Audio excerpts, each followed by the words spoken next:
राधे दोस्तों, कैसे हैं आप सभी। आशा करती हूँ आप सभी बहुत अच्छे हैं और अपना ख्याल रख रहे हैं। राधा रानी अपनी कृपा आप सब पर बनाए रखें। दोस्तों, आज हम बात करेंगे पापमोचनी एकादशी की। पापमोचनी एकादशी पर हल्दी वाले पानी का ये उपाय अगर आप करते हैं तो आपको छप्पर फाड़ कर लक्ष्मी आएंगी।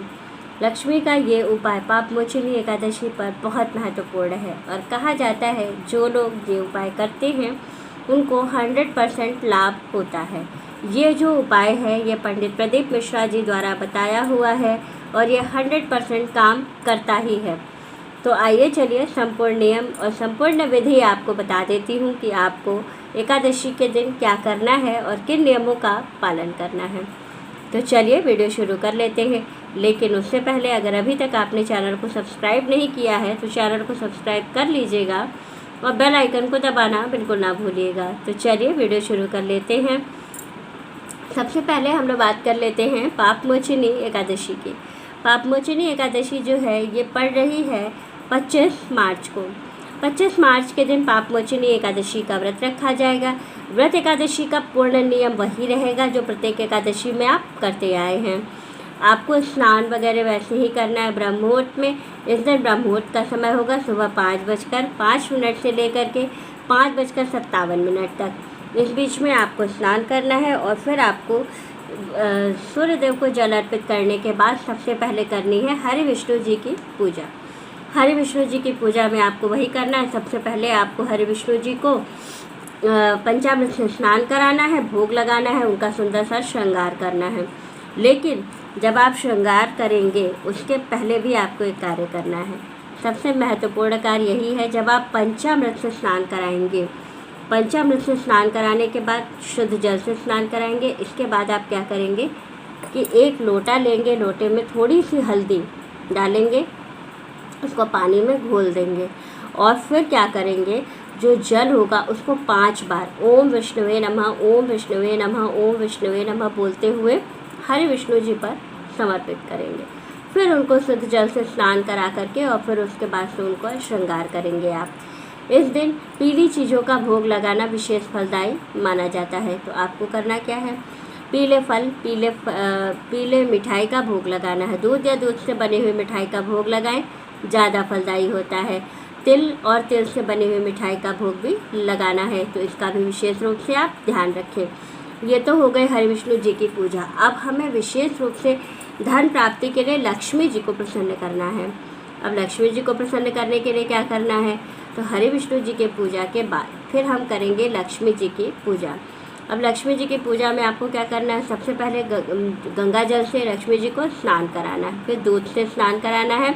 दूध से स्नान कराने के बाद फिर शुद्ध जल से स्नान कराएंगे और उसके बाद हल्दी वाले जल से जो है वो महालक्ष्मी को भी हम स्नान कराएंगे और स्नान कराने के बाद फिर शुद्ध जल से स्नान करा के लक्ष्मी जी का श्रृंगार करेंगे। उन्हें श्रृंगार से संबंधित चीज़ें समर्पित करेंगे।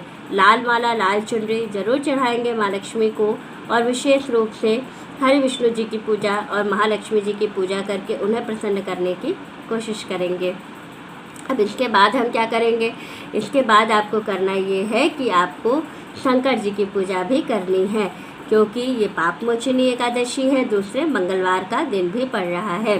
तो अब आपको करना क्या है कि आपको विशेष रूप से एक कार्य करना है, जैसे कि जब आप हरि विष्णु जी की पूजा, महालक्ष्मी जी की पूजा कर लेंगे तो या तो अगर घर में आपके शिवलिंग है तो घर में पूजा करिएगा, नहीं है तो आप किसी शिवालय या देवालय में जा कर के भी पूजा कर सकते हैं। आपको क्या करना है, किसी देवालय में जाकर के, शिव मंदिर में जाकर के सबसे पहले आपको क्या करना है, आपको जल अर्पित करना है। जल अर्पित करने के बाद फिर आपको एक कार्य और करना है, विशेष रूप से आपको ये करना है कि जल अर्पित करना है और उसके बाद से वहाँ पर भी आपको हल्दी वाला जो जल है वो लेकर के जाना है। तो सबसे पहले जल से स्नान, फिर दूध से स्नान, फिर उसके बाद से हम जो हल्दी वाला जल है उससे स्नान कराएंगे। स्नान कराने का नियम क्या होगा, सबसे पहले माता पार्वती के स्थान पर, फिर शंकर जी पर। जो भी चीज़ें चढ़ाएंगे पहले माता पार्वती के स्थान पर, फिर शंकर जी पर। इस तरह से करके हम सारी चीज़ें शंकर जी पर समर्पित करेंगे। इतना सब कुछ करने के बाद फिर हम हरि विष्णु शंकर जी को सफ़ेद माला या पीला माला चढ़ाएंगे माता पार्वती का जो हस्तकमल का स्थान है वहाँ पर लाल रंग का गुड़हल का माला, या तो आप गेंदे उसका गुलाब का माला ले सकते हैं या तो गुड़हल का माला, दोनों में से जो मिल जाता है वो आप ले लें और वो माता पार्वती के हस्तकमल वाले स्थान पर आपको वही चढ़ाना है। इस तरह से आपको करनी है शंकर जी की पूजा। और फिर आपको एक कार्य और करना है। शंकर जी की कपूर से आरती करने के बाद, भोग लगाने के बाद फिर आपको काली तिल चढ़ानी है शंकर जी पर, क्योंकि पाप मोचनी एकादशी है, समस्त पापों को हरने वाली है। इसलिए जो है आपको काली तिल भी जरूर समर्पित करना है भोलेनाथ पर।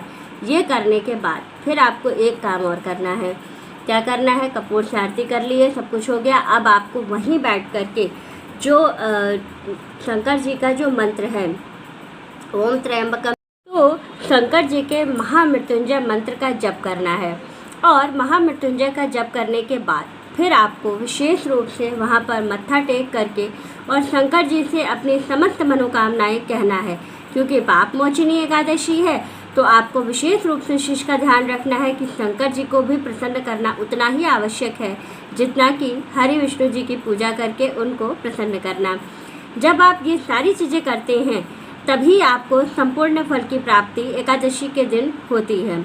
वैसे कहा जाता है कि एकादशी के दिन सिर्फ हरि विष्णु जी की पूजा की जाती है, लेकिन अगर आप हरि विष्णु जी के साथ साथ जो है शंकर जी की पूजा भी एकादशी के दिन करते हैं और विशेष रूप से काले तिल या सफ़ेद तिल शंकर जी पर अर्पित करते हैं, तो आपकी जो मनोकामना है, जो इच्छाएं हैं और जो एकादशी का व्रत है वो पूर्ण हो जाता है और आपको समस्त फल की प्राप्ति हो जाती है। तो ये कार्य ज़रूर करना चाहिए। प्रत्येक एकादशी में हरि विष्णु जी के साथ साथ शंकर जी की पूजा भी ज़रूर करनी चाहिए।